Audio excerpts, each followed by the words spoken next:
Welcome in to DC On Screen, episode, what is it, 184? 184. Up there. I'm your host, David C. Robertson. This is my post-matrimoned co-host, Jason Goss. Hi. Is that a word? Matrimoned? Matrimoned? Have I been matroned? Stop matrimoning at me. God, I'm tired. Let me try to hold it together here for long enough to talk about these shows. Okay. Which on a couple of these shows is more effort than they gave us, obviously. Oh my gosh, dude. Oh my gosh. Oh man, this episode we are going to get super spoilery on Gotham 2x22, the season finale, Transference. To recap, Hugo Strange has a ridiculously big bomb in the basement, and the Court of Owls want him to blow up Indian Hill, and possibly Gotham, considering the radioactive shit in the basement, to smithereens. But not before finding out what Lucius, Gordon, and Lil Wayne, that's what I'm going to start calling him, Lil Wayne, knows about who controls Wayne Enterprises. Fish Mooney gets the better of Peabody, and so does Strange when Peabody tries to stop him from using the bomb at Fish Mooney's command. Meanwhile, Basil Karlo pretends to be Jim Gordon, and oddly, no one can tell but Barbara. With Basil outed, Bullock sends the police force to Arkham. In the end, Jim and Gordon defuse the big bomb by throwing water on it, and everyone escapes Indian Hill. Jim Gordon steals Bullock's car to find Lee. The Indian Hill monsters get free, including a clone of Bruce Wayne, and Fish Mooney is in the wind, as they say. So, what did you... Back in the drink. Yeah, not even in the drink, just in the wind. Just where you... Wherever it is they put her at the end of season so they can retrieve her later. And, just right off the top, did we really need her to say, "My name is Fish Mooney, bitch," again? No, not again. That wasn't like a catchphrase. She's not the Juggernaut, bitch. Right. I'd have been happier if she did it that way. Yeah. I could start with something that brought me inexpressible joy. Bullock, are you feeling all right? You look like a sack of fish. I wrote that down. I did. That was a thing. Basil Karlo, the doppelganger gem. How did they not understand that was not him? Like, I understand seeing is believing, but he was acting real weird. Like, And don't get me wrong, like, I've always been willing to give characters this, like we know that there's another gem out there, but it would be a huge stretch of logic if I ran into you one day and you were acting kind of funny, and my first thought was like, all right, doppelganger Dave, what's someone done with the real one? That would be fucking insane. You say that, but I think that's the first thing that either of us would think of. Just yeah. If you were like just winking madly at me, right? And wink, wink, I'm hoping your first thought is there a man behind the door with a gun? Are you being held hostage? It didn't even look like it looked like a combination of like real extreme abusive stimulants, just like barrels of cocaine, and maybe having some sort of vice on his nuts while he was walking around, because it kept looking like he was having serious pain, like groin pain or something. It was weird, like the way his face was jerking up when he was attempting. I think that was a smile. I think that was what would be called a smile. It felt like Ben McKenzie doing his best impersonation of Malcolm from Lucifer. Yeah, actually, that could work. It was weird. It was real weird. Yeah, it was real weird. It looked like Harvey was kind of getting himself ready to start saying, "Hey, Jim, is that really you?" It seemed like he was starting to ask questions, and Barbara just comes in and like 2 seconds goes, "Nope." Well, they even made it so obvious. They weren't married, weren't they? No, they were engaged. That's right, they were engaged. But like even there, they like kind of shoved it in so hard. You know what I mean? Like where he's just like, "Lee, oh Tompkins, yeah, I ain't worried about that hoe." Yeah, like what is happening in the show?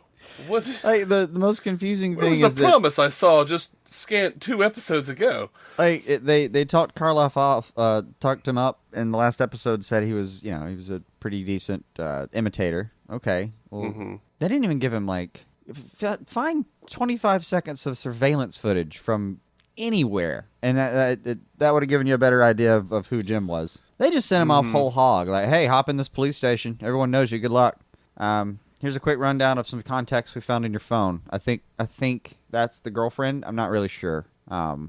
Recent call history's kind of gone dry on her, so good luck. And he also didn't even bother to like talk to the Jim Gordon that was there. In front of him, just to get an idea. The very drugged Jim Gordon, if he really wanted to. So why not? But, this is why I don't like these doubled up stories unless the Flash is doing it and you actually have an Earth 2 that you're actively dealing with.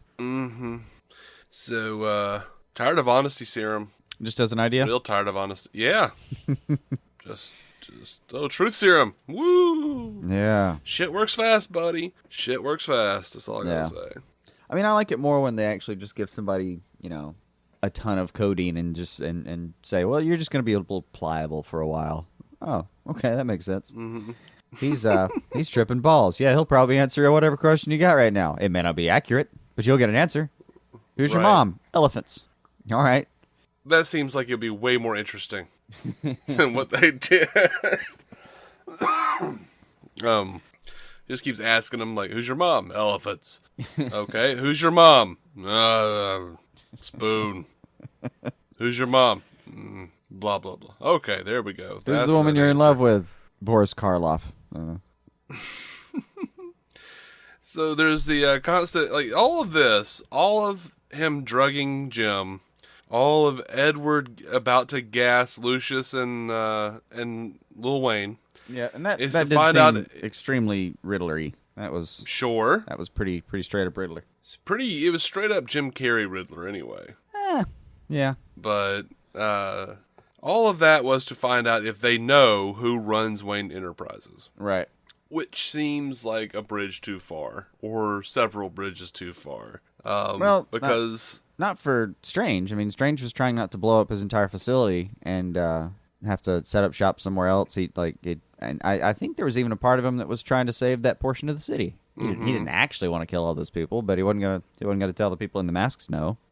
Right. What do you think about, like, do you actually want to see Court of Owls now? After this episode?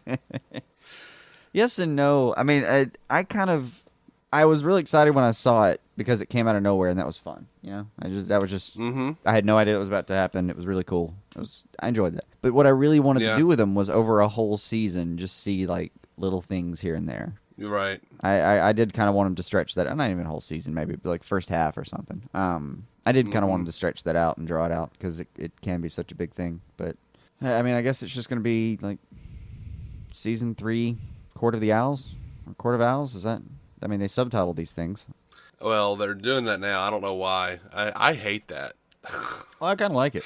I don't know. I kind of like that they're thinking of things as like first half, second half of the season, and trying to tell like a different story in each side. And I can see that, but it makes it hard to label for podcasting. Yes, purposes. It does. I just don't have. I don't have. It is not practical. I don't have.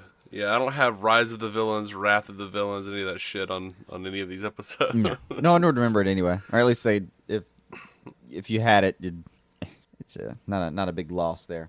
Yeah, but you know what I liked is like back in the old, forgive me, DC guys, the Spider-Man the animated series on Fox, they would start doing chapters where they would have like the title and it'd be like Chapter 4 of blah blah blah. Oh, that's Raven's cool. Hunt or whatever. Yeah, like cool. Yeah. But they got into like real like serialized storytelling. Anyway, that is cool. I like that. Oh, with the scene with the Riddler though, I really my first thought when he was doing that, I didn't get around to thinking it was Carrey-esque. This guy's kind of doing his own thing with it. I hadn't really thought about anybody else for a while, but just watching him, you're thinking, man, go ahead and get used to this, Bruce. Go ahead and get used to this. This is gonna be several nights in the rest of your life. Trapped in some weird cage with this guy shouting dumb questions at you. Right. Well, me saying that he's Carrey-esque is I'm not slamming him. He's not quite to that point where he was, Schumachering it up completely. Mm-hmm. Here he's just kind of stretching his legs a little bit. I've dug what he's been doing all season. I'm not. Well, Carrey's Riddler on in Forever did the game show contestant thing. Oh yeah. Good lord. So yeah, it got a little close for me, and it's not that I completely mind. He's still not in a leotard. I can't see the outline of his dick, so we're good. That helps a lot of things. Right. His hair isn't pink and teased. I'll say that as well. That was strange. Woo! Yeah, it was so weird. I'll tell you what, though. Even if you hated the scene, it was kind of worth it for Lucius's delivery of just it's the most Lucius Fox thing I could think of to say. Getting up from being drugged. Wow, that was unpleasant. Right. I don't know why that cracked me up so much. I'm not, but I'm not saying I didn't like Jim Carrey in a lot of ways as the Riddler, or that means somehow is bad. I like Jim Carrey as an actor, honestly. And I like this. I like Corey. So yeah. I'm hoping they're going to steer away from camp, huh? I'd forgot about the game show thing. Yeah, I'm just saying I hope they steer away from camp because it's been kind of done to death with Gorshin and then Carey. So right. Yeah. It's like Riddler doesn't have to be that character. No, they can do this animated series. I mean, he's been pretty far from camp most of this season. I think it's closest he's really flirted with it. Mm-hmm. And then he was just, he's just having a little fun. Sure. Miss Peabody, I think you should be a little more thick-skinned when your inmates are talking about your mama. Probably. I mean, you're working in an insane asylum. Surely there's been some Yo Mama jokes hanging around that made no damn sense. Mm-hmm. Now I want to hear some of them. You got any on tap? I don't think I do. Your mama's an elephant? I don't know. And I hate to keep bashing this episode, but suddenly Penguin told Butch that Barbara would be useful? Why? That's just sloppy. Like, they're just like throwing shit together. Just, here's a reason for her to be around. Yeah. I told her she'd be useful. I mean, as much as the, I did enjoy the scene with the head. You don't want One Piece to overpower the room. That was a lot of fun. That was. But that I think you could have had. They're gonna need a lot of fly repellent in that room. If we were like jumping ahead with character growth or something, let's just go ahead and have Tabitha out of the hospital. Maybe she has like a little hospital bed set up in Butch's manor. And she made Butch bring Barbara back. Yeah. I'll tell you, though, I wanted Butch to have his Tabitha back and all that, and I was rooting for him until at the end of this episode, he did the dumbest damn thing I could think of to do. He ran away from Fish Mooney? Well, first of all, first things first, Butch. She's back from the dead. That makes her a zombie. We all know what to do. Kill her. He's got a giant gun, and there's a bunch of scary things in that car. You're obviously not afraid of mowing down pretty much anybody. Just kill everything, Butch. Just kill everything. Mm-hmm. Pretty much. I mean, we were so proud of you a few episodes ago with your RPG, and then you pull out the nice, giant gun. Just shoot until you run out of bullets, man. Mm-hmm. I mean, and I think in real life, if I had a gun on me, I think I would do something I'm going to call startled shooting. Like if you were dead and you come back from life, I'm going to see you and go and just pull a trigger. Like I probably won't shoot accurately, so you'd probably still be alive at the end of this. But I think the instinct is die. It's a monster. Die. Sure. Yeah. That would probably be my first instinct too. It would not be a very rational moment for me. So, speaking of ridiculous points where they just kind of jump ahead in the story and don't really show us what happened, Selena always just somehow magically, whenever we come back to Selena, she's just done some amazing shit and gotten in good with whoever the next person is. Like, oh no, she's about to die, and then like, oh well, here she is, and she's like Strange is like, there was a reason I decided you were useful, and I'm like, what was it? She's not useful. Oh, she finds her ways. I liked her gag at the end here. She turns Firefly and Mr. Freeze on each other, which good call. That was fun. And yeah, that was good. How'd you get away? Simple psychology. Been waiting for the right moment. Like the whole time she's had it in her pocket. Yeah, these two will fight if I tee them up. These two will fight and I can get away. She's just waiting for the right moment. Because fire and ice, of course they will. Of course they will. They're not good bedfellows. And I was surprised Strange was apparently only mildly stunned by everything that happened. Because, man, when they pulled away to commercial, he looked super dead. Yeah, they did. And just really should have been super dead. They like, messed up his suit. Mm-hmm. I mean, at the very least, that silly chin hair, whatever thing on his face should have been gone, along with the majority of his face. Yeah. I don't even think his glasses were cracked. Yeah. Oh, man, one thing I loved was when Barbara calls Penguin, and he goes, "Thank you, Barbara. You have pleased me." I don't know why, but I love that line so much. Like, it's... You have pleased me. Yeah. I really am. I'm expecting the old school 66. You pleased me. But yeah, Hugo became such a huge pansy. He's like crying and shit. It was like, the bomb's gonna go off and you can't stop it. We're all gonna die. Right. Like, oh man. Like, you realize about 15 minutes ago you were saying, "Yes, Jim Gordon, I am God." Yeah. And now you're like weeping. Right. Oh no, he started weeping. Like she comes around the corner with Peabody, and it's like he's lost his night, man. I mean, he's lost his. I don't know what he snapped. I'm pretty sure he spent the rest of the episode with urinated pants. Mm-hmm. I would have appreciated them showing me because it would have been funny. Yeah, when Fish comes around with a Peabody, he's like, "No." Yeah. My intricate plan involving a giant bomb. And he straight up belts her. He just straight up, like, just knocks the shit out of Peabody. Yeah, he does. I mean, wow. At 2, Hugo. Shit. At me, buddy. Yeah. At me. All right, and this is the thing. All right, like the camp factor. You can either do it or not, and it's hard to get in and out of it quickly and well. So this is an example of not getting in and out of it well. Peabody's little croak. Water. Okay. Yeah.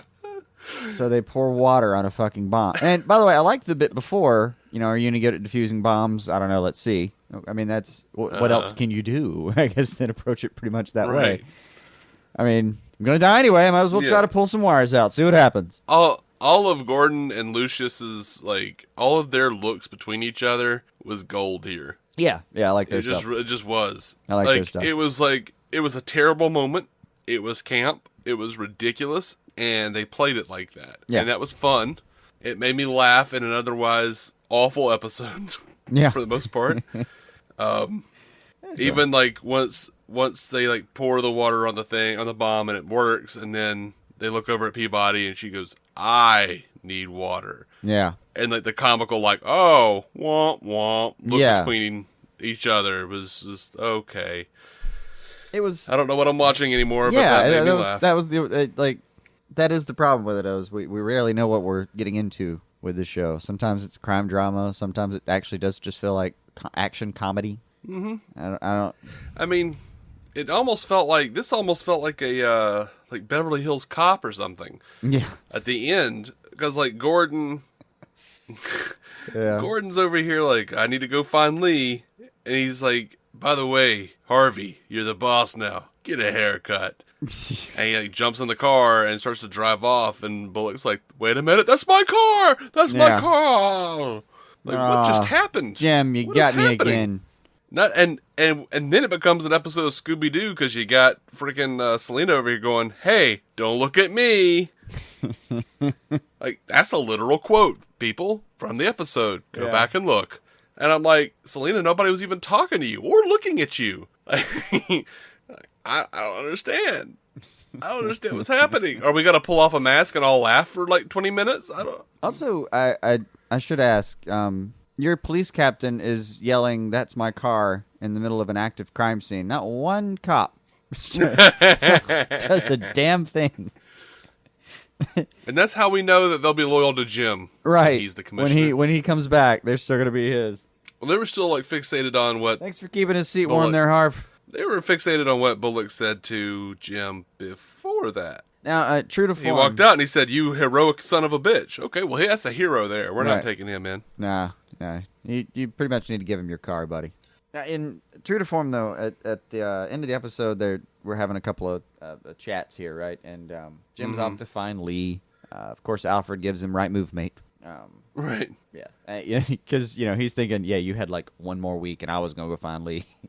He is, I think, still a little bit smitten. Mm-hmm. But poor little Bruce tells him, poor little Bruce tells him, like, there's a secret council that runs everything, and you just see this look come across his face. Oh, bloody hell. Like, thought we were done. Well, I mean, Alfred thinks this is the end. Yeah, he's going to go back to Bruce's full-time butlering. Yeah, and Bruce is like, no, this isn't the end. There's a secret council, Alfred. Yeah. And Alfred gets that look. I believe that's where the Selena comes in, where she's like, hey, don't look at me. Ha ha. But but that's not even what we're building up to on this show, because, like, yeah, you have that, but there's a little Bruce clone and something that looks like Mojo from the X-Men universe. Yeah. And some other weird things. I'm pretty sure Don King is in there. Something with a weird pupil. A creature from Doom. Yeah. Yeah. Yeah. There's a bunch of weird things in that bus. Yeah. So, like, my final note on this show was, shit, more doppelgangers. Yeah, I don't like the doppelganger game. Unless, and just because it'd be fun, that young man is supposed to grow up and be Owlman. I know, I did think about that, and I got really excited at the prospect. Yeah. Maybe he's like Hush without the surgery. What if it's like they're talking to Hugo? They're like, is there another Bruce Wayne? He's like, what? No, is it a clone? You've cloned me? You cloned? Oh, no, I didn't clone anyone. He's from a place called Earth 2. That won't happen. Now we're talking. That won't happen. Now we're talking. Yeah, I have the episode playing in the background, and it just got to the point where Fish Mooney comes out and, like, Butch's entire team, which, by the way, is not out of ammo, I'm sure. He could beat her with the gun he's holding itself. Like, he does. It's a bludgeon. But sure enough, she sneaks up behind Penguin, and Penguin turns around and just speechless, right? Just nothing. Just the stoned fear face. I was pretty okay with Penguin's reaction. I was okay with Butch's reaction to some degree. I'm okay with, he was kind of in love with her. Like, I'm okay with Penguin's reaction to some extent, but there's the ruthless part of him that I love so much that I feel like it should have been like the same kind of startled reaction. He's got a cane. I would have been so much happier with the episode if he had seen her and go, no! And just smacked her in the damn face with a cane. And that's it. That's the end of, like, just beats her until there's nothing left. Just beats her till the cane breaks. Like, that feels Penguin-y. Right. It feels that felt the cane breaks. Yeah, Steps that would have on been her for a little while. Like, at some point, Butch turns his head because the violence is getting a little high. That's what I would think. I think what I would have done is, had him hit her with a cane. She and Penguin are fighting. Mm-hmm. Penguin's about to go in for a killing blow, and then Butch pulls the gun up to Penguin. And then right as that's happening, like, the bus doors slam open and all these monsters come out. That'd have been fun. Cut to black. Or, I mean, like I'm saying, just Butch. Same scene, but say he does let Penguin just beat literally stomp Mooney to death. They both look at each other afterwards and kind of say, what do you think's on the bus? And Butch it'd be very Butch for him to just say, I don't see a need to find out. Raise his gun and start firing. Right. And then, like, the last scene is you see that the little doppelganger Bruce has ducked behind several of the other corpses, and he's the only one that's going to make it off the bus. Mm-hmm. That would have worked too. But then we don't have that would have been so much better. Bus full of crazy shit to deal with next season. So that would have been so much better than seeing the silhouettes of the Tim Burton characters going off into the Batman distance. Past. It wasn't even that. It was like silhouettes of, like, Nightmare Before Christmas or some shit. Yeah. It was like womp womp womp womp womp. I also Harvey seems to be doing okay with some aspects of this job. So I don't want to give his and he's new, so I don't want to give his police department too much shit. But why does the transient find this bus before any of the GCPD? Like, you've got officers down. They were, like, gunned down out at the scene. And there was, like, 2 people chasing this entire bus full of crazy. Yeah. Meanwhile, elderly lady, oh, bless your soul. Yeah, wanders right by. Yeah, that was weird, but I guess I was willing to accept it. The show has, forced me to accept many things. Yeah. I don't even know what's happening anymore. That one girl, if I saw kind of banshee-ish. Mm-hmm. I'm not sure. And there was a Banish-looking guy. Like, it's. I can't help but wonder if any of the like silhouettes that we saw are actually going to show up, or if they're just going to be like, Gordon's back on the force and he's been helping clean up the streets from all these monsters. Yeah. Oh, and like, we got most of them off the street. We couldn't get Lee's contract renewed, so he didn't find her down south. That's what happened. Right. She'll be back though. I think she was just busy. Oh, she'll be back. I think she was on essentially maternity leave right now, right? Yeah. We'll see. That was her my again. understanding of the situation. We'll see. Yeah. And we'll get to have whole new conversations about how Gordon lies. Yeah. Yeah. So, overall, I think this was a disappointing season finale. To what was a really strong back half of the season. It was. The last 2 episodes really just screwed the pooch for me. A little bit. I thought they were heading in a couple places that they didn't head. Yeah. Jacob Raspberry over at the Screensplosion podcast on Twitter tells me, of course Hugo Strange has a comically large bomb in the basement of Arkham. I replied, because it's Gotham, where the plot devices are almost as big as the performances. Yes. So. Yes. we don't get a lot of feedback on Gotham. No, everyone seems to kind of watch it and then sweep it under the rug somehow. I'm not really sure. Yeah, they just the people who really love it come to listen to us, and depending on which week it is, we're trashing it. So yeah, I don't know how. I don't know. They're like, you know what? They have pretty good. I don't know if it's like a hey, they have pretty good points, so we don't really want to try to like fight them on this, or if it's like screw those guys. But I assumed it's. I've always assumed it's a mixture. This probably is, yeah. But we want to love it, guys. That counts for something, huh? See how I'm talking in this kind of Gotham gangstery old style accent? We've said this about I'm from Gotham. Gotham several times. It's either really good or really bad. There aren't like a lot of just plain old episodes. I don't think. I've never seen like a mediocre episode of Gotham. It's just always like, oh my gosh, yes, or what is happening? Where did the show go? And either Who way, has left me in this dark corner. Either way, I'm being entertained. So yeah, I can't really complain too much. In all fairness.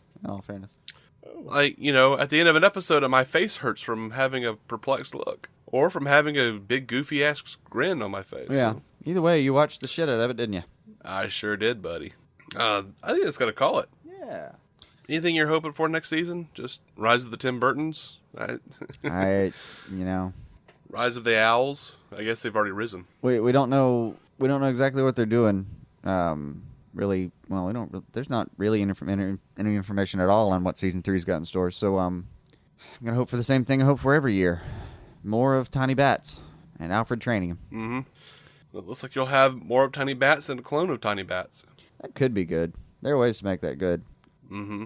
I don't know if they'll do it, but I mean, I'll tell you now. If it ends up being a storyline where he tries to kidnap Bruce and take his place, you're gonna hear me sigh across the nation. I bet you anything that's what they're gonna do. Yeah, it's gonna get to that episode, and you're just gonna hear me go. And it's gonna actually happen for maybe for one episode, maybe 2, maybe 1.5. Because it'll take exactly that long before Alfred goes, "You're not Master Bruce." I was letting you think I thought you were. Come out, Master Bruce. He's in a closet. Anyway, somewhere. if you guys do not like looking into news, or do like looking into news and want to hear what we got to say about it, we're going to be covering the upcoming shit on Gotham all summer. So, yeah, there's that. We'll know what we're getting. We're going to be doing news episodes. What? We'll know what we're getting here soon. They'll, yeah. They usually take a minute to digest how the season went down and all overall. Mm-hmm. Think about it, sleep on it, back. Yeah. See who's still under contract. Thank you guys so much for listening to DC On Screen. Sorry about the lateness. Jason had a wedding and we were doing that yesterday. Yep. So you can find every episode on DCOnScreen.com unless I have not updated it yet. In which case you can find previous episodes on DCOnScreen.com. Absolutely. Be sure to subscribe to us on iTunes, Stitcher, or wherever pods are caught. We are proud members of the Giant Size Team Up Network, GiantSizeTeamUp.com, where you can go check out all the other amazing shows on the network, including our sister show, the Marvel Cinematic Universe Podcast, hosted by our friends Matt Carroll and Jeff Randall. Our next episode will be reviewing the Flash season finale, 2/23, The Race of His Life. Until then, keep some DC on your screen.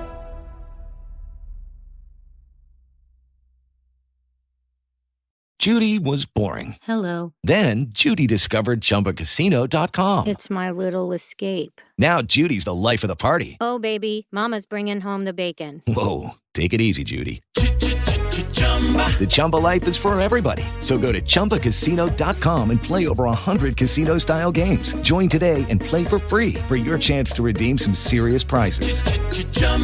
ChumbaCasino.com. No purchase necessary. Void where prohibited by law. 18 plus terms and conditions apply. See website for details. Here's to choice, to making your voice be heard, to getting exactly what you want, especially when you eat. At Subway restaurants, you choose your freshly baked bread, meats, cheese, and veggies to make a sub that's just right for you. Come in and create yours today. Subway, eat fresh.